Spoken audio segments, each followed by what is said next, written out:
ನಮಸ್ಕಾರ ರೀ. ನಾವು ಮುಡ್ಲಿ ತಾಲೂಕು ಈಗ ನಾಗನೂರು ಗ್ರಾಮಕ್ಕೆ ಬಂದಿದ್ದೀವಿ. ಇಲ್ಲಿ ಪ್ರಗತಿಪರ ರೈತರಾದಂತ ಪ್ರದೀಪ್ ಅಣ್ಣವರ ತೋಟಕ್ಕೆ ಬಂದಿದ್ದೀರಿ. ಹಾಗೆ ಈ ಮೊದಲೇ ಡೋಸ್ ಕೊಟ್ಟಿದ್ದಂತ ಈ ಕಬ್ಬಿನ ಬೆಳೆ ಬದಲಿ ಸ್ವಲ್ಪ ವಿವರಣೆಯಾಗಿ ಅವರಿಂದ ಬಾಯಿಂದ ಕೇಳೋದ್ರ ಮೂಲಕ ಯಾವ ತರ ರಿಸಲ್ಟ್ ಬಂದಿದೆ ಅಂತ ತಿಳಿಯೋಣ. ಸರ್ ನಮಸ್ಕಾರ ರೀ. ನಮಸ್ಕಾರ ಸರ್, ನಿಮ್ಮ ಹೆಸರು ಹೇಳ್ರಿ. ಪ್ರದೀಪ್. ಸರ್ ಪ್ರದೀಪ್ ಸರ್, ಇದ ಪೈಲೆ ಡೋಸ್ ಕೊಡಕ್ಕಿಂತ ಪೈಲೆ ಯಾವ ತರ ಇತ್ತದ?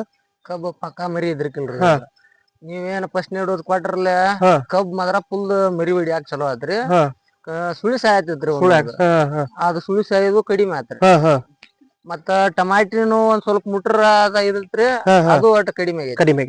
ಮತ್ತ ಇದರಿಂದ ನಿಮ್ ರೈತರಿಗೆ ಏನ್ ಹೇಳಕ್ ಇಷ್ಟ ಪಡ್ತೀರಿ? ಚಲೋ ಐತ್ರಿ ಲಾಗುಡ. ಯೂಸ್ ಮಾಡ್ರಿ ಎಲ್ಲಾರು.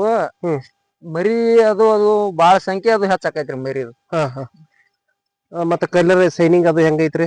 ಕಲರ್ ಫುಲ್ ಬಂದೈತ್ರಿ. ಕಲರ್ ಹೈಟ್ ಬಾಳ ಗ್ರೋತ್ ಚಲೋ ಅನ್ಸೈತ್ರಿ ನಮಗ್. ಇದನ್ನ ಯೂಸ್ ಮಾಡೋದ್ರ ಮೂಲಕ ರೈತರು ಒಳ್ಳೇದಾಗ್ತದೆ. ಒಳ್ಳೇದಾಗ್ತದೆ.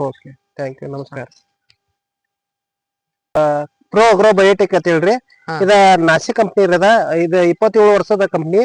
ಆಲ್ರೆಡಿ ಮಹಾರಾಷ್ಟ್ರ ಮಾತ್ರ ಇರ್ತದ. ಈಗ ಮಹಾರಾಷ್ಟ್ರ ಸೀಮಿತ ಆಗಿತ್ತು. ನಮ್ಮ ಕರ್ನಾಟಕದಾಗ ಒಂದು 6 ಲೀಡರ್ ಅಂದ್ರ ರವಿ ತೇಲಿ ಆಗಿರ್ಬೋದ್ರಿ, DS ಪಾಟೀಲ್ ಮತ್ತ ಅಶೋಕ್ ಬಳೋಳತಿ ಒಂದ್ 6 ಜನ ಕೂಡಿ ಈ ಕರ್ನಾಟಕ ತಂದಾರ್ರಿ. ಈ ಪ್ರಾಡಕ್ಟ್ ಬಹಳ ಫೇಮಸ್ ಆಗೈತ್ರಿ. ಫೇಮಸ್ ಆಗೈತಿ. ಆತರ ಈ ಪ್ರಾಡಕ್ಟ್ ನೀವ್ ಬಳಸಿದಕ್ಕೆ ಯಾವ ತರ ಸರ್ಟಿಫಿಕೇಶನ್? ಗ್ರೋತ್ ನಾವು ರಗಡೆ ಎಲ್ಲಾ ತಂದ್ ಹುಡುದ್ರಿ. ಗ್ರೋತ್ ಮಾತ್ರ ಇದು ನಮಗ್ ಚಂದ ಅನ್ಸೈತಿ.